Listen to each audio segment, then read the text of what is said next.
दोस्तों स्वागत है सभी का exams with MS YouTube channel पर। फिजिक्स क्लास 12th 2025 के लिए प्री बोर्ड परीक्षा 2024-2025 का जो सेशन है 2025 में आपकी प्री बोर्ड के परीक्षाएं होने वाली हैं, जनवरी में होंगी। तो 2024-25 में जो इंटरमीडिएट पास करने वाले हैं यूपी बोर्ड के सभी स्टूडेंट्स के लिए प्री बोर्ड का पेपर, साथ ही साथ MP board, Bihar board, Jharkhand board सभी के लिए प्री बोर्ड के लिए सारे इंपॉर्टेंट टॉपिक्स हैं इसमें। तो वीडियो का एंड तक जरूर देखना। चलो देखते हैं कैसे प्रश्न आते हैं आपके प्री बोर्ड परीक्षा में। साथ ही साथ ये बोर्ड परीक्षा के लिए भी इंपॉर्टेंट है क्योंकि बोर्ड और प्री बोर्ड में ज्यादा अंतर नहीं होता है। जैसा आपका प्री बोर्ड का पेपर आएगा उसी से 19-20 आपका बोर्ड परीक्षा का पेपर आता है। यूपी बोर्ड में हम जानते हैं कि क्लास 12th में 70 नंबर का यहां पर पेपर होता है जो कि आपको 3 घंटे 15 मिनट में करना होता है। ए कोड का ये फिजिक्स का पेपर आज के इस वीडियो में देखने वाले हैं कि कैसे प्रश्न पूछे जाएंगे आपके प्री बोर्ड और बोर्ड की परीक्षा में।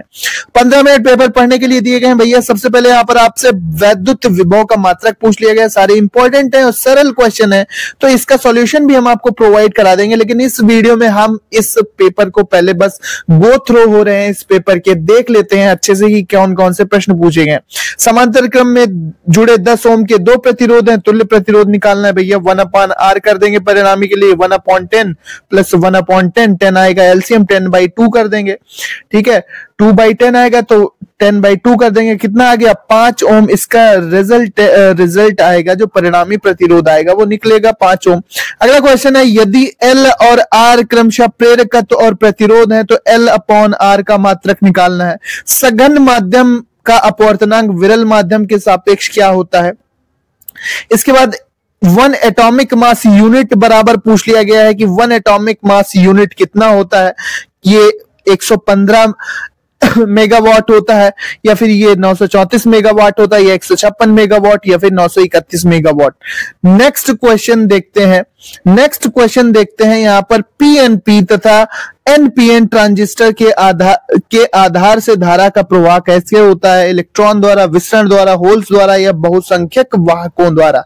अगला क्वेश्चन देखते हैं यहां पर वैद्युत विभवांतर इंपॉर्टेंट है टॉपिक भैया, तैयार करना बोर्ड के लिए भी। वैद्युत विभव, मात्रक, परिभाषा और विमा। विशिष्ट चालकता का ताप पर प्रभाव क्या पड़ता है। ताप का विशिष्ट चालकता पर क्या प्रभाव पड़ता है, 1 नंबर में लिखना है।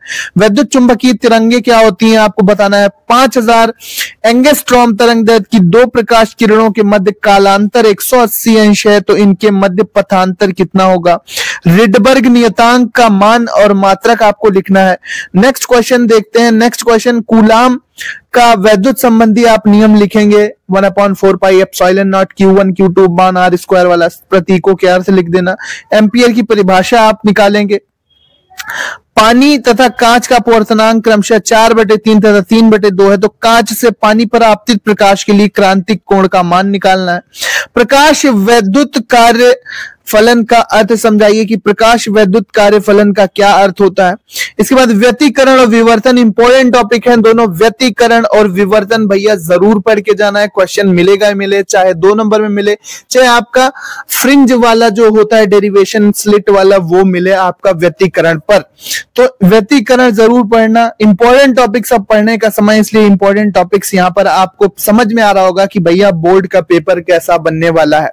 2 बिंदु आवेश 9 इलेक्ट्रॉन और 1 इलेक्ट्रॉन एक दूसरे से 16 सेंटीमीटर दूरी पर स्थित है। इनके बीच Q आवेश को कहां रखें कि वह संतुलन की अवस्था में रहे। अगला क्वेश्चन है, एक आवेश वाहक की गतिशीलता की परिभाषा लिखिए। सिद्ध करना है कि इलेक्ट्रॉन की गतिशीलता न्यू बराबर J/N/E और कैपिटल E होती है, जहां प्रतीकों के सामान्य अर्थ हैं। ठीक है, J क्या हो जाएगा, धारा घनत्व, तो N क्या हो गया, नंबर ऑफ इलेक्ट्रॉन्स, E क्या हो गया, इलेक्ट्रॉन का चार्ज, और कैपिटल E क्या होगा, यहां पर ये ऊर्जा हो जाएगी। ठीक है, तो ये आपको बताना है। अगला है प्रत्यावर्ती धारा के वर्ग माध्य मूल मान का व्यंजक निकालना है। प्रत्यावर्ती धारा का वर्ग माध्य मूल व्यंजक आपको निकालना है। अगला क्वेश्चन देखते हैं भैया 3 नंबर में, सिद्ध कीजिए कि सघन माध्यम का अपवर्तनांक क्रांतिक कोण की ज्या यानी साइन के व्युत्क्रमानुपाती होता है। इस तरह के क्वेश्चन आपको देखने को जरूर मिलेंगे। हाइड्रोजन परमाणु की लाइमन श्रेणी की प्रथम रेखा तथा तरंग दैर्ध्य तथा सीमा तरंग दैर्ध्य ज्ञात कीजिए। रिडबर्ग नियतांक की वैल्यू दी है, ठीक है। गैस कांस्टेंट की रिडबर्ग नियतांक यहाँ पर ये दिया है, ठीक है। रिडबर्ग नियतांक का यहाँ पर कैपिटल आर का वैल्यू दिया है। अगला क्वेश्चन है, एक अल्फा कण की गतिज ऊर्जा 10⁻⁻12 जूल है। एक सोने के नाभिक Z बराबर 79, परमाणु क्रमांक 79 यानी AU परमाणु यहां पर बताया गया है, सोने का परमाणु प्रतिक्षेप प्रकीर्णन करता है। अल्फा कण की नाभिक से निकटतम दूरी क्या होगी? 1/4πε0 जानते हैं, इतनी वैल्यू रखनी है। 9 × 10⁻9 न्यूटन मीटर स्क्वायर प्रति कूलम। अगला क्वेश्चन लेते हैं भैया, भू चुंबकत्व के विभिन्न अवयव, नतिकोण वगैरह आप पढ़ के जाएंगे, अच्छे से समझ के जाना, जरूर क्वेश्चन आता है। मैक्सवेल का नियम, वैद्युत चुंबकीय तरंग सिद्धांत क्या है मैक्सवेल का, ठीक है। इसके बाद प्रकाशिक तंतु ऑप्टिकल फाइबर में पूर्ण आंतरिक परावर्तन कैसे होता है? अनुप्रयोग पढ़ लेना कि भैया एंडोस्कोप में पूर्ण आंतरिक परावर्तन का अनुप्रयोग होता है। इसके अलावा जो ऑप्टिकल फाइबर होता है जिसका टेक्नोलॉजी में प्रयोग किया जाता है, एक स्थान से दूसरे स्थान तक प्रकाश को पहुंचाया जाता है, वो वाला अनुप्रयोग 2 से 3 आप ऑप्टिकल फाइबर यानी प्रकाशिक तंतु के तैयार रखेंगे। इसके बाद आइंस्टाइन का प्रकाश वैद्युत समीकरण आपको लिखना है। किसी धातु के पृष्ठ पर जब आपतित प्रकाश की किरण की तरंग दैर्ध्य λ1 है तब निरोधी विभव V1 तथा तरंग दैर्ध्य λ2 है तब निरोधी विभव V2 है। तो प्रत्येक के लिए नियतांक का सूत्र निकालना है। नहीं आता तो बोर के परमाणु मॉडल की आप व्याख्या कर सकते हैं। खंड या में देखेंगे कि गॉस की प्रमेय इंपॉर्टेंट है, जरूर कर लेना, डेरिवेशन भी तैयार कर लेना। आवेशित तार के कारण किसी बिंदु पर वैद्युत क्षेत्र की तीव्रता का व्यंजक, भैया डेरिवेशन आप जरूर तैयार करना, गॉस की प्रमेय आती है। अगला क्वेश्चन है, अगर नहीं गॉस की प्रमेय करना है तो सिद्ध करना है कि एक आवेशित संधारित्र के एकांक आयतन की वैद्युत स्थितिज ऊर्जा 1/2 यहाँ पर कुछ मिसप्रिंट है, ठीक है। यहाँ पे मिसप्रिंट है, E² होती है जहां प्रतीकों के सामान्य आता है। तो ये वाला जो फॉर्मूला है इसका डेरिवेशन करना है। व्हीट स्टोन सेतु आपको तैयार करना है। किरचॉफ के नियम के अनुसार सेतु का संतुलन के प्रतिबंध का व्यंजक कि भैया कब सेतु, जो व्हीट स्टोन सेतु होता है जिसमें 4 प्रतिरोध PQRS होते हैं, बीच में जो प्रतिरोध होता है वो कब संतुलन की अवस्था में होता है वो आपको बताना है। ये P होता है, Q होता है, R होता है, S होता है, बीच में होता है, कब कैंसिल होता है। तो व्हीट स्टोन सेतु वाला आप जरूर तैयार करेंगे। इसके बाद बायो-सेवर्ट का नियम सिंपल है, आपको तैयार होगा, ठीक है, ज्यादा ये प्रॉब्लम वाला नहीं है, डेरिवेशन देख लेना है एक बार। इसके बाद चुंबकीय प्रवृत्ति और चुंबकशीलता जरूर इंपॉर्टेंट है, याद करके जाना, पढ़ के जाना, ठीक है। चुंबकीय प्रवृत्ति के मध्य संबंध निकालना है। किसी अवतल गोलीय पृष्ठ पर आपतित प्रकाश के अपवर्तन के लिए सूत्र निकालना है आपको, ठीक है। सूत्र निकालना है, N पदार्थ का वायु के सापेक्ष तथा R गोलीय तल की त्रिज्या है। अगला क्वेश्चन है, हाइगेंस की द्वितीयक तरंगिकाओं के सिद्धांत के आधार पर, हाइगेंस की द्वितीयक तरंगिकाओं के सिद्धांत के आधार पर तरंगों के अपवर्तन की व्याख्या करना है।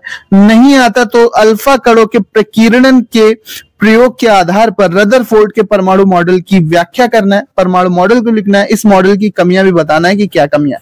तो ये चैनल को सब्सक्राइब कर लो, प्री बोर्ड और बोर्ड के इंपॉर्टेंट क्वेश्चन आपको दिखाने वाला है, उसके एक अलग वीडियो में हम हर एक पेपर का सॉल्यूशन भी आपको देंगे जिससे आपके प्री बोर्ड और बोर्ड की अच्छी तैयारी होगी। बाकी इंपॉर्टेंट टॉपिक, टिप्स, ट्रिक्स यहाँ पर प्लेलिस्ट आप चेक कर सकते हैं, वहां पर सभी इंपॉर्टेंट टॉपिक्स कवर करे गए हैं और भी टॉपिक्स कवर कराए जाएंगे। सो मिलते हैं बच्चों अपने नेक्स्ट वीडियो में, पढ़ते रहो, आगे बढ़ते। इंपॉर्टेंट क्वेश्चन है भैया, अब इस तरह के जो इंपॉर्टेंट टॉपिक्स है उनका बार बार रिवीजन करो, चाहे व्यतिकरण हो, चाहे गॉस की प्रमेय हो, चाहे चुंबकशीलता हो, चाहे भूचुंबकत्व हो, इसके अलावा ऑप्टिकल फाइबर हो। आप क्वेश्चन बैंक से इंपॉर्टेंट टॉपिक्स की लिख लिख कर प्रैक्टिस करो। जो डेरिवेशन है 3 से 4 से 5 डेरिवेशन सिलेक्टेड, आप उनको अच्छे से तैयार कर लो। कूलाम का नियम और जो छोटे छोटे रूल्स हैं, छोटे छोटे परिभाषाएं, छोटे छोटे जो नियम है, उनके सूत्र हैं और प्रतीकों के अर्थ, ये आप हमेशा रेडी रखेंगे तो आपको ज्यादा कोई भी प्रॉब्लम नहीं आएगी फिजिक्स में। आपने अभी तक ना भी पढ़ा होगा, अगर अभी तक आपने कुछ भी नहीं पढ़ा होगा फिजिक्स में, तब भी आप अच्छे खासे नंबर प्राप्त कर सकते हो। डर लगता है सबको फिजिक्स में, लेकिन डरने की कोई जरूरत नहीं, अभी भी आप अच्छे नंबर प्राप्त कर सकते हो अगर आप इंपॉर्टेंट क्वेश्चंस पर फोकस करते हो। इंपॉर्टेंट क्वेश्चन भैया हम आपको अलग अलग कोड के पेपर के माध्यम से इंपॉर्टेंट टेस्ट सीरीज और यहाँ पर इंपॉर्टेंट मॉडल पेपर और टेस्ट के सेट हम आप आपको प्रोवाइड कराते रहेंगे। टेलीग्राम चैनल का लिंक डिस्क्रिप्शन में, टेलीग्राम ज्वाइन कर लो। 12th 10th 9th सभी important question pre board, board, half yearly, yearly exam के आते हैं जो आपके भाई बहन हो उनको भी बताना चैनल के बारे में। सो मिलते हैं नेक्स्ट वीडियो में, पेपर को जरूर सॉल्व करना, टेलीग्राम चैनल पर लिंक है। मिलते हैं नेक्स्ट वीडियो में, पढ़ते रहो, आगे बढ़ते रहो। वीडियो देखने के लिए धन्यवाद।